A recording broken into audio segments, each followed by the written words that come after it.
Exercise number 5, देशांतर और विस्तार, पार्ट नंबर 2। भूमध्य रेखा से उत्तर या दक्षिण किसी दिए गए स्थान की कोणीय दूरी क्या कहलाती है? तो अक्षांश कहलाती है। क्या कहलाती है? अक्षांश। कौन सा स्थान बृहत वृत्त का उदाहरण है? भूमध्य रेखा। ट्रॉपिक ऑफ कैंसर जो है ना, 27 डिग्री उत्तरी अक्षांश रेखा है। आगे की ध्रुवों की तरफ जाने पर अक्षांश रेखाओं के व्यास की प्रवृत्ति क्या होती है? घट जाती है। आगे है, आगे की सूची उनको सूची उसमें मिलाना है। भूमध्य रेखा हो जाएगा आपका, क्या हो जाएगा? 0 डिग्री। कर्क रेखा 27 डिग्री उत्तरी अक्षांश। मकर रेखा दक्षिणी अक्षांश 27 डिग्री। आर्कटिक वृत्त हो जाएगा आपका 66 डिग्री उत्तर। अंटार्कटिक हो जाएगा दक्षिण 66 डिग्री। आगे चलते हैं, आगे है, आगे की धरातल पर 1 डिग्री अक्षांश की दूरी को निम्न किसके बराबर होता है? 111 किलोमीटर के बराबर होता है। भूमध्य रेखा के अतिरिक्त कौन सी अक्षांश रेखा पृथ्वी के 2 बराबर भागों में विभाजित करती है? तो इसमें नहीं लिया है 83 डिग्री। आगे कि मकर रेखा अथवा 27 डिग्री दक्षिणी अक्षांश वृत्त कहाँ पर से होकर के गुजरती है? मलागासी से। आगे कि वह काल्पनिक रेखा जो पृथ्वी को 2 भागों में बांटता है क्या कहलाता है? भूमध्य रेखा। अक्षांश भूपृष्ठ पर भूमध्य रेखा के उत्तर या दक्षिण एक बिंदु की कोणीय दूरी है जो भूमध्य रेखा से मापी जाती है। आगे कि दोनों ध्रुवों को जोड़ने वाली वह काल्पनिक रेखा जो भूमध्य रेखा को समकोण पर परिचित करती है क्या कहलाती है? देशांतर। 2 देशांतर रेखाओं के बीच की दूरी किस नाम जाना जाती है? गोरे के नाम से। एक देशांतर से दूसरे देशांतर के बीच कितना अंतराल होता है? 4 मिनट का। वह अक्षांश रेखा जिस पर सदैव दिन व रात की अवधि होती समान रहती है? भूमध्य रेखा पर। पृथ्वी पर सबसे उच्चतम तापमान रिकॉर्ड किया जाता है भूमध्य रेखा पर। निम्नलिखित में से कौन सा कथन गलत है? देशांतर रेखाओं की कुल संख्या 180 है, गलत। 360 है। किसी भी स्थान की ग्रीनविच रेखा से कोणीय दूरी को उस स्थान का देशांतर कहा जाता है, सही है। देशांतर रेखाओं के बीच की दूरी भूमध्य रेखा पर अधिकतम एवं ध्रुवों पर न्यूनतम होती है, जो शून्य होती है, सही है। भूमध्य रेखा पर अक्षांश रेखाओं के बीच की दूरी 111.3 किलोमीटर होती है, सही है। अब आगे आपका निम्नलिखित में से कौन सा कथन गलत है? अगर विषुवत रेखा से ध्रुव की ओर जाने पर अक्षांश रेखाओं के बीच की दूरी में आंशिक रूप से वृद्धि होती है, सही है। किसी भी स्थान की प्रधान मध्यमान रेखा के कोणीय दूरी को उस स्थान का अक्षांश कहा जाता है, यही गलत है। देशांतर कहा जाता है, ये अक्षांश दे दिया है। आगे की विषुवत रेखा पर एक वृत्त है, सही है। सभी देशांतर रेखाएं वृत्त वृत्त होती है, ये भी सही है। आगे है कि 2 देशांतर रेखाओं के बीच की दूरी लगभग 111 किलोमीटर होती है। 1 डिग्री देशांतर की सर्वाधिक दूरी कहाँ पर होती है? विषुवत रेखा पर होती है। कुल अक्षांशों की संख्या 179 है। आगे चलते हैं, आगे है देशांतरों की संख्या कितनी है? 360 है।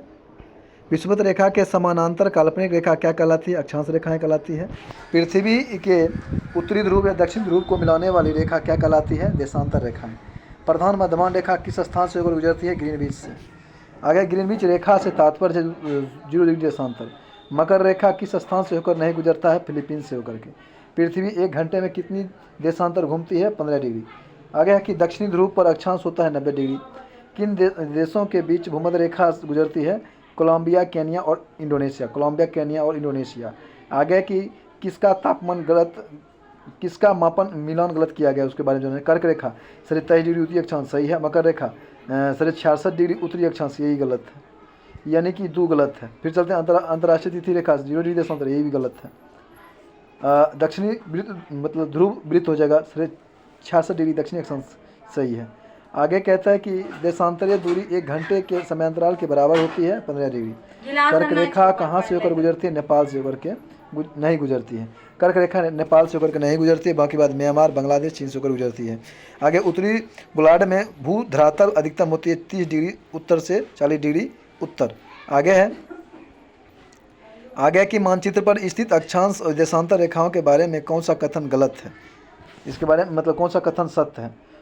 कौन सा कथन? दोनों समांतर रेखाएं होती है, जो गलत है। दोनों एक दूसरे के लंबवत काटती है, ये सही है। दोनों ध्रुवों पर मिलती है, गलत है। दोनों भूमध्य रेखा पर मिलती है, ये भी गलत है। आगे है कि यहाँ पर दिन एवं रात एक समान होते हैं, कहाँ पर? भूमध्य रेखा पर। आगे चलते हैं, आगे है आगे की निम्नलिखित नगरों में से कौन सा एक भूमध्य रेखा के सर्वाधिक निकट है? सिंगापुर। निम्नलिखित देशों पर विचार कीजिए: ऑस्ट्रेलिया, नामीबिया, ब्राजील, चिली। उपरोक्त में से किन किन से होकर के मकर रेखा गुजरती है? तो चारों से होकर गुजरती है। आगे चलते हैं। भूमध्य रेखा के निम्नलिखित में से किस देश से होकर नहीं गुजरता है? तो मैक्सिको से होकर के नहीं गुजरता है। आगे मानचित्र पर ग्लोब पर पाई जाने वाली प्रतिच्छेदी रेखाओं को क्या कहते हैं? तो भौगोलिक ये रेखा जाल कहते हैं।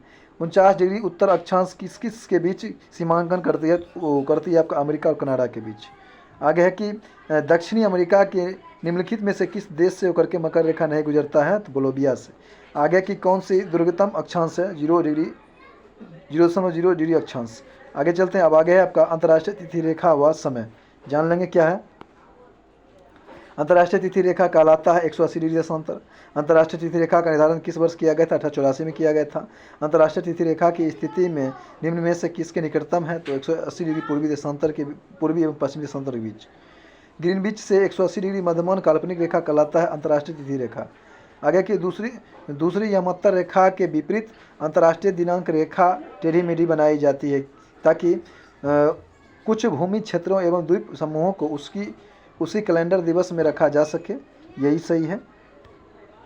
आगे की अंतर्राष्ट्रीय तिथि रेखा बिल्कुल सीधा नहीं है, क्योंकि इसका कारण है कि कुछ देशों के विभिन्न भागों के दिन एवं समय को एक समान रखना।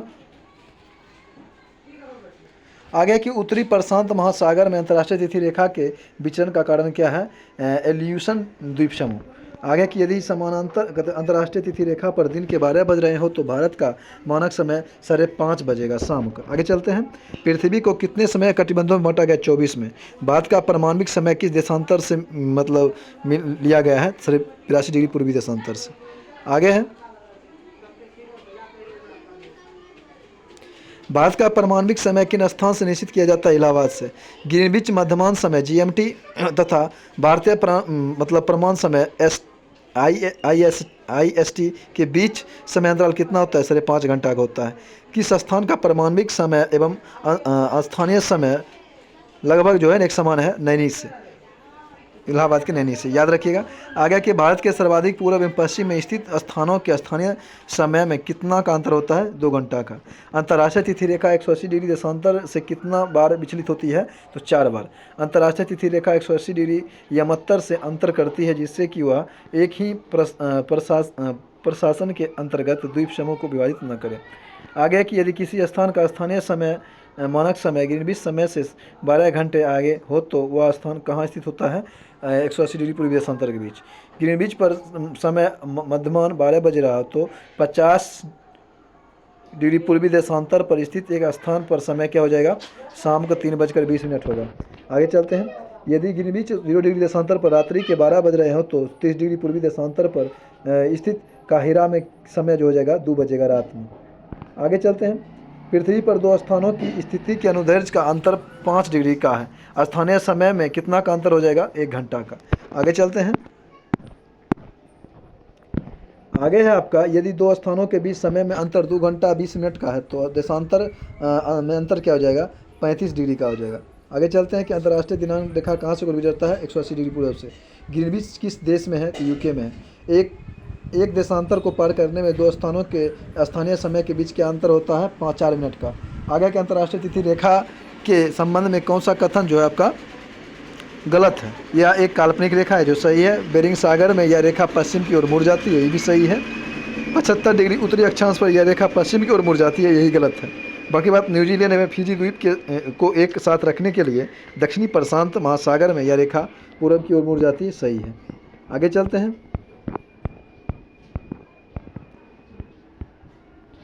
आगे है कि किसी एक क्षण निम्नलिखित नगरों में से किस एक में घड़ी का समय अन्य 3 नगरों की घड़ी के समयों में समान नहीं होता है? आदिस अबाबा इथोपिया में। जब ग्रीनविच में मध्यमान है, एक जगह का स्थानीय समय 5 बजे शाम है। निम्नलिखित में से वह कौन सा यमोत्तर है जिस पर उपर्युक्त जगह उपस्थित होता है? 75 डिग्री पूर्व में। काहिरा का समय ग्रीनविच से 2 घंटा आगे है, अतः यह स्थित है 30 डिग्री पूर्वी देशांतर के बीच। आगे के 2 शहरों जैसे कि पहला शहर 31 डिग्री उत्तर और 60 डिग्री पूरब में, दूसरा का शहर बी है 30 डिग्री उत्तर और 80 डिग्री पूरब में के बीच का कालांतर जो हो जाए 80 मिनट का हो जाएगा। आगे कि यदि भारत में दोपहर के 12 बज रहा तो उसी दिन किस यमत्तर में सुबह के 7 बजेगा, तो 75 डिग्री पश्चिमी यमत्तर में। आगे चलते हैं। अब आगे चट्टान यानी कि रॉक, इसके बारे में जानेंगे क्या है।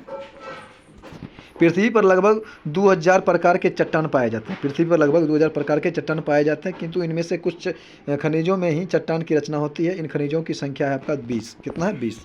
पृथ्वी के द्रव पदार्थों के घनीभूत हो जाने से बनी चट्टान को कहते हैं आग्नेय चट्टान। निम्नलिखित में से किसे प्राथमिक चट्टान की श्रेणी में रखा जाता है? आग्नेय चट्टान। आग्नेय शैल कहलाती है मौलिक शैल।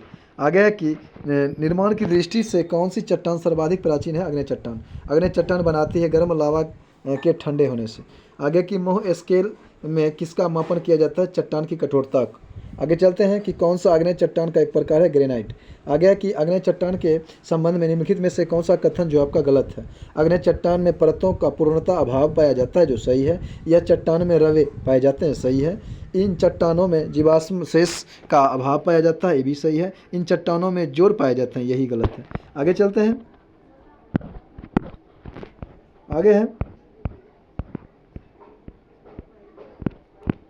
आगे की जो शैल शेष अन्य से भिन्न है वह है ग्रेनाइट।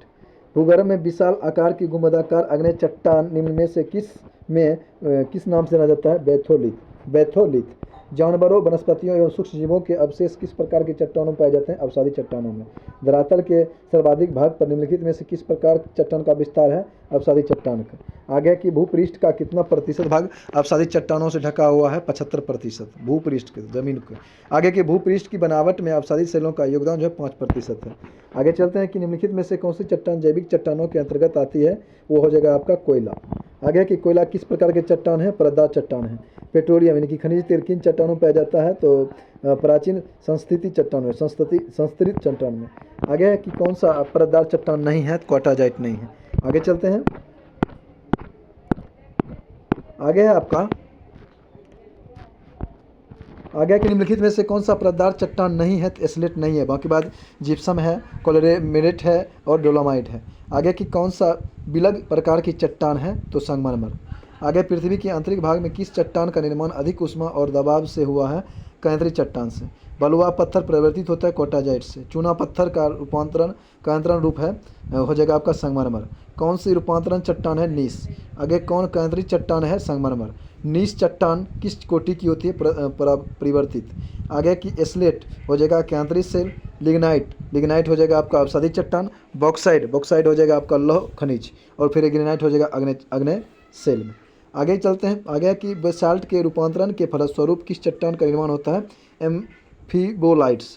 आगे कौन सुमेलित नहीं है? बलुआ पत्थर, कोलेरेमेरेट, ग्रेनाइट, नीस, ग्रेबो, सरपेंटाइन। मतलब ये जो है बलुआ पत्थर कोलेरेमेरेट हो जाएगा, चूना पत्थर संगमरमर हो जाएगा और ग्रेनाइट नीस सही है, ग्रेबो सरपेंटाइन यही गलत है। आगे चलते हैं। आगे कहता है कि कौन रूपांतरित चट्टान नहीं है? तो डायोराइट नहीं है। कौन सा कारण चट्टान के रूपांतरण के लिए उत्तरदायी नहीं है? तो अपरदन। आगे चलते हैं।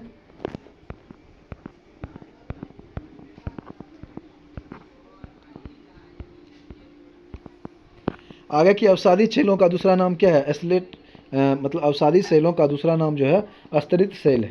निम्नलिखित में से कौन सी रूपांतरित चट्टान है? तो एस्लेट है। एस्लेट और संगमरमर है कैंतरी चट्टानें। निम्न में से आग्नेय चट्टान कौन सी है? ग्रेनाइट है।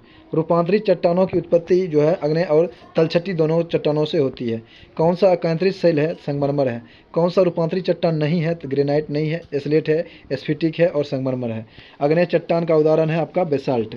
आगे की अधोलिखित में से कौन सी चट्टान में जीवाश्म नहीं पाया जाता है? तो ग्रेनाइट में। बाकी बात बलुआ पत्थर में, सेल में और कंग्लोमेरेट में पाया जाता है। कौन सा एक तलीय आग्नेय सेल का उदाहरण है? ग्रेनाइट।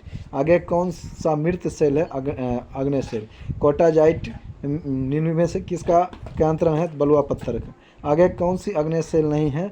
डोलामाइट। आगे है कि निम्नलिखित में कथनों पर विचार करना है कि कौन सा कथन सही है। तो सेल अधिक समय तक अपने मूल रूप में नहीं रहते हैं और रूपांतरित होते हैं, सही है। अपक्षयन, अपर्दन और कायांतरण के कारण सेलों का रूपांतरण होता है, ये भी सही है। आगे चलते हैं। अब आगे आपका भूकंप क्या है, इसके बारे में जानेंगे। भूकंप जानते हैं, भूकंप क्या है। प्रत्यस्त पुनः सचलन, कहता है कि प्रत्यास्थ पुनः चलन सिद्धांत में किसकी उत्पत्ति की व्याख्या की जाती है, भूकंप की। जानेंगे भूकंप की उत्पत्ति से संबंधित प्रत्यास्था पूर्ण सचलन सिद्धांत का प्रतिपादन किया था रीड ने। किसने, रीड ने। आगे चलते हैं। आगे पृथ्वी की आंतरिक संरचना की विश्वसनीय जानकारी प्राप्त करने का संबंध का सबसे प्रमुख स्रोत है भूकंप विज्ञान। आगे भूगर्भ में जिस स्थान पर भूकंप तरंगें की उत्पत्ति होती है उस स्थान को क्या कहा जाता है, तो भूकंप केंद्र कहा जाता है। आगे चलते हैं। आगे भूकंप मूल वह स्थान होता है जहाँ पर मतलब जहाँ से भूकंप की उत्पत्ति होती है। आगे चलते हैं। आगे की अधिकेंद्र यानी कि इपिक सेंटर भूकंप का एक बिंदु है जो संबंधित है, वो संबंधित हो जाएगा आपका वह स्थान जहाँ से भूकंप का अनुभव किया जाता है। आगे चलते हैं। पृथ्वी के सतह पर भूकंप के केंद्र के ठीक ऊपर के बिंदु को क्या कहते हैं, उत्केंद्र कहते हैं। क्या बोलते हैं, उत्केंद्र बोलते हैं। भूकंप में धरातल तरंगे होती है, एल तरंगे। आगे की कौन सी भूकंपीय तरंग सर्वाधिक क्षति पहुंचाती है, तो वो होता है आपका दीर्घ पृष्ठीय तरंगे, एल तरंगे। आगे है कि कौन सा कथन सही नहीं है। भूकंप के कारण समान बर्बादी वाले स्थानों को मिलने वाली रेखा को समभूकंप रेखा कहा जाता है, जो सही है। समभूकंप रेखा का आकार नियमित होता है, यही गलत है। उन स्थानों को मिलाने वाली रेखा जहां भूकंप एक साथ आते हैं समभूकंप रेखा कहलाती है, सही है। भूकंप रेखा को अंकित करने वाला यंत्र सिस्मोग्राफ कहलाता है, ये भी सही है। आगे है आपका कि निम्नलिखित में से कौन सा कथन सही नहीं है, इसके बारे में जानना है। कि रिएक्टर स्केल भूकंप की तीव्रता मापने का यंत्र है, जो सही है। रिएक्टर स्केल एक लोगारिथम स्केल होता है, सही है। यह स्केल भूकंप की ऊर्जा को मापता है, ये भी सही है। आगे चलते हैं। इनमें से कोई नहीं होगा। आगे कि अंतःसागरीय भूकंप द्वारा उत्पन्न समुद्री लहरों को क्या कहा जाता है, सुनामी। जापान में आता है। सुनामी का मुख्य कारण जो होता है भूकंप होता है। विश्व के सर्वाधिक यानी कि 63% से अधिक भूकंप कहाँ आते हैं, प्रशांत महासागरीय पेटी में, परिप्रशांत महासागरीय पेटी में। आगे भूकंप का प्रभाव महाद्वीपीय भागों के अतिरिक्त महासागरीय भागों पर भी पड़ता है और इससे महासागरों में भूकंप लहरें उत्पन्न होती है। इन लहरों को किस नाम जाना जाता है, सुनामी। आगे की सुनामी किस भाषा का शब्द है, जापानी। किस देश में भूकंप से उत्पन्न विनाशकारी समुद्र तरंगों की सुनामी कहते हैं, तो जापान में। आगे चलते हैं।